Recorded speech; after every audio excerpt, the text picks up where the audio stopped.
বাবা মা অন্তরে ক্ষমা আমি কোনোদিন পাবো না। অনেকবারের প্রতি কোনোদিন আমি স্নেহের দাবি নিয়ে দাঁড়াতে পারবো না।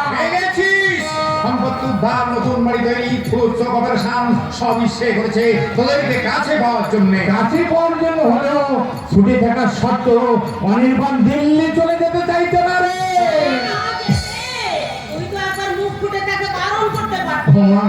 তোমাদের বারণ যখন শুনছে না, আমার বারণ শুনবে বলে মনে হয় না। না, সারা জীবন ওকে করেছি শুধু অবিচার আর অবহেলা। আজ তোর অধিকার স্বাধীন ইচ্ছা বাধা দেবো তুই বলতে পারিস? তোর ছেলেই কি শুধু স্বাধীন? তুই বা স্বাধীন পাবিছে? কোনোদিন কি মাঠের খাটুনি খেটেছিস? আজকে চাষের কাজ আরম্ভ করতে যাচ্ছিস। বাবা তো সারা জীবন চাষের কাজ করছে না, তবে আমি কেন পারবো না? বাবা যা পারে ছেলেও যে তাই পারবে তার কোনো যুক্তি নেই বাবা। তোমার আশীর্বাদ থাকলে আমি নিশ্চয়ই পারবো বাবা। না না বাবা, হাত ফাঁকা রোদে অস্ত্রের কাজে অত সস্তা আশীর্বাদ আমার কাছে নেই বাবা। তোমাকে আশীর্বাদ দেওয়া দিচ্ছে তখন মায়ের গ্রামে কিসের ডাক না? না, বিনা পরিশ্রমে তো কোনো ভালো কিছু হয় না রবিমান। পরের উপরে নির্ভর করে আমি তো অনেক দিন কাজে দিয়েছি, আর আমি পরের উপর নির্ভর করে থাকতে চাই না রে। ওর শরীরের উপর দিয়ে এত বড় একটা দুর্ঘটনা ঘটে যাবার পর আমি যে তোমার ছেলেকে মাঠের কাজে যেতে নিষেধ করিনি, এইসব নিয়ে তুমি যেন আমাকে দিছো না। আবার সব ফিরে পেয়ে অনেক শান্তিতে আছি। একজন চললেন দিল্লি, আর একজন চললেন মাঠে, একজন মান করে রইলেন কলকাতায়, আর একজন ভুল বুঝে রইলেন তার নিজের বাড়িতে। এই সত্যে পাচ্ছে চোখের দৃষ্টি সত্যি আমার ফিরে না পাওয়াই অনেক ভালো ছিল, অনেক ভালো ছিল। নাতিটা রতিমান যে কোথায় তা তো তুই বুঝতেই পারছিস। তুই তো সোনালীকে একবার বোঝাতে পারতিস। বাপের সামনে এই জামা ব্যথায় ব্যবহার নাই আমি তাই যাই, তবে কথা কি জানো তুমি? মানুষের বিশ্বাসের জায়গা তুমি কোনো কারণে একবার ভেঙে যায় তা সহজে আর জোড়া লাগে না। তবে যে যার মতো মুখ গোমড়া করে থাকো, বুড়ো বয়সে এইসব দেখার জন্য কেন যে ভগবান আমাকে বাঁচিয়ে রেখেছে আমি বুঝে পাই না। ভাল লাগে না এসব, আর ভাল লাগে। একমাত্র সোনালী পারি অনির্বাণকে আটকাতে। আমি কি একটা সোনালীর কাছে যাবো?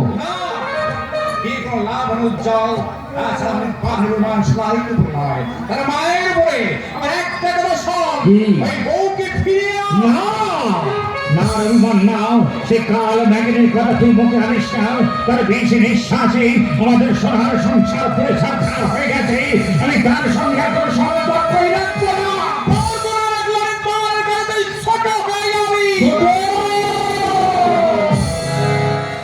ছোট তো আমি হয়ে আছি রে মা।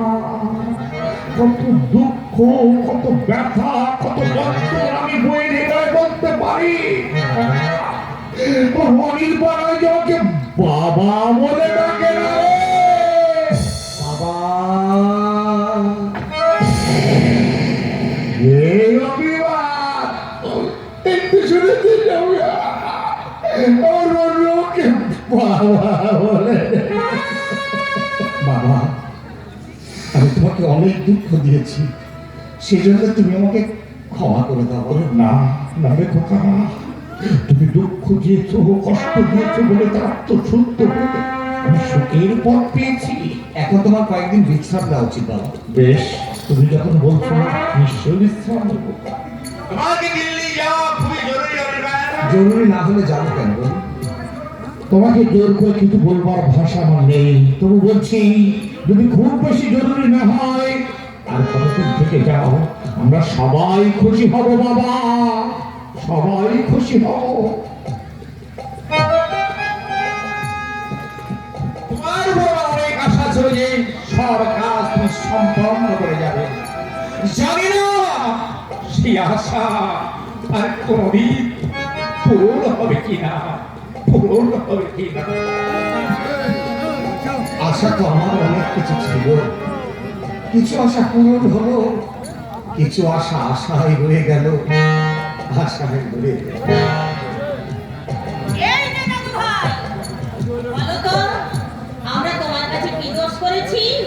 ভাবের মানুষের সঙ্গে মন কষাকষি করে আমাদের দুঃখ দিয়ে তুমি চলে যেতে চাইছো কেন? তুমি যা ভাবছো তা নয় ঠাকুমা, ভাবের মানুষ হলে তার সঙ্গে আমার ভাব থাকবে। তুমি বোঝালেই তো আমি বুঝবো না।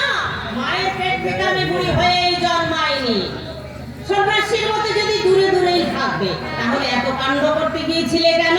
এত কাণ্ড করে তো আমি সব দিক রক্ষা করতে পারলাম না দাদু ঠাকুমা। ভাই, হাসপাতাল থেকে ছুটির পর বাবা তোমাদের সঙ্গে গ্রামে চলে এলো, অথচ মা এলো না। আমার মা শুধু আমার দেওয়া দুঃখ আঘাত গুলো বড় করে দেখলেন না, ব্যথা উপশমের জন্য আমি তাদেরকে আঘাত দিয়েছি। আমার মা সেটা একটিবারও দেখলো না। মা ছেলের সম্পর্ক এত ঠুনকো নয়। আজ না বুঝলেও দুদিন বাদে ঠিকই বুঝবে। আর যে মানিনীর তোমার উপরে মান, তার মানও ভাঙবে। যে আমি অবিশ্বাস করে প্রতারক ভাবে, তার সম্পর্কে আমাকে তুমি কিছু বলো না ঠাকুরমা। কাপুরুষের মতো দূরে চলে গেলে তার ধারণাটাই তো বজায় থাকবে। কিন্তু এখানে থাকলেও তার সঙ্গে মাঝে মাঝে দেখা হয়ে যাবে, আমার দিকে ঘৃণার দৃষ্টিতে তাকাবে, আমি তা সহ্য করতে পারবো না ঠাকুমা। কিছু ঠাকুরমা হ্যাঁ? কেমন আছো? এই যে ভালো আছি ভাই, সুখে থাকো ভাই। এসেছিস? ভেবেছিলাম তোর সঙ্গে হয়তো দেখাই হবে। কেন হবে না?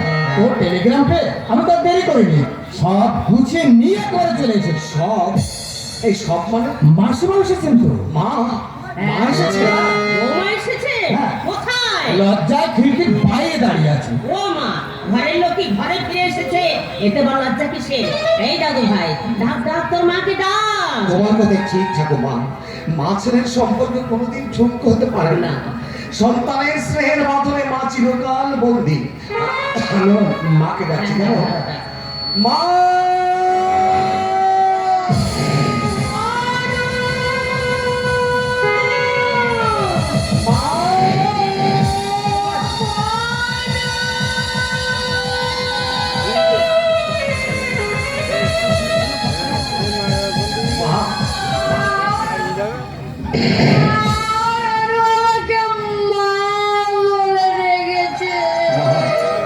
বাবা, এতদিন আমি তোমাকে মা বলে ডাকিনি, তার জন্য আমি অনেক কষ্ট পেয়েছি মা। তোমার সেই কষ্ট আমার ভুয়া আভিজাত্য চূর্ণ করে আমাকে তোমার কাছে টেনে এনেছে বাবা।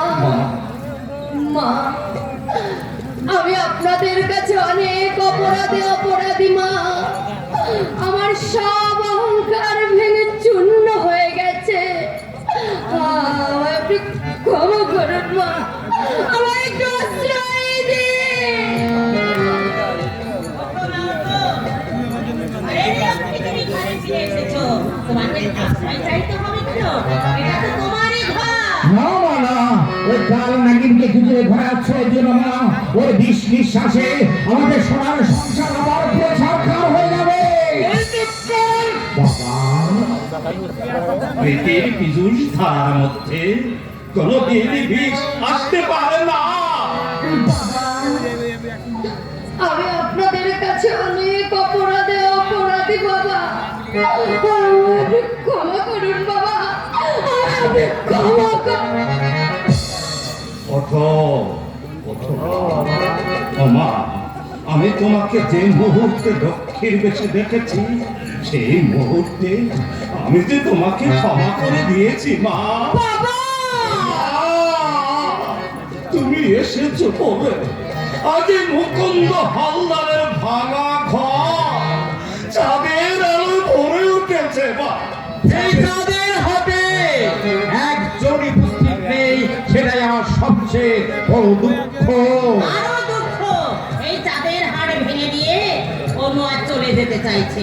অনু, হ্যাঁ মা, দুদিন পরে তো যেতেই হতো। তাছাড়া রিজার্ভেশন যখন হয়ে গেছে, আমি আপনারও দেরি করতে চাই না। দাদু ঠাকুমার দিকে লক্ষ্য রাখো কেমন? আর দেরি করলে আমি কিন্তু ট্রেনটাই ফেল করবো। আসি রে নিকু, আসি বাবা, আসি মা।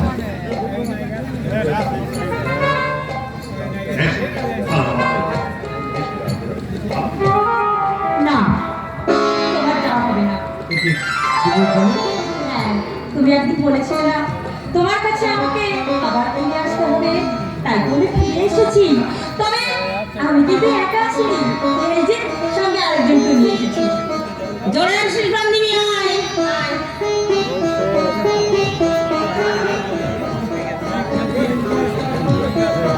দেখো তো, কত ভালো লাগছে।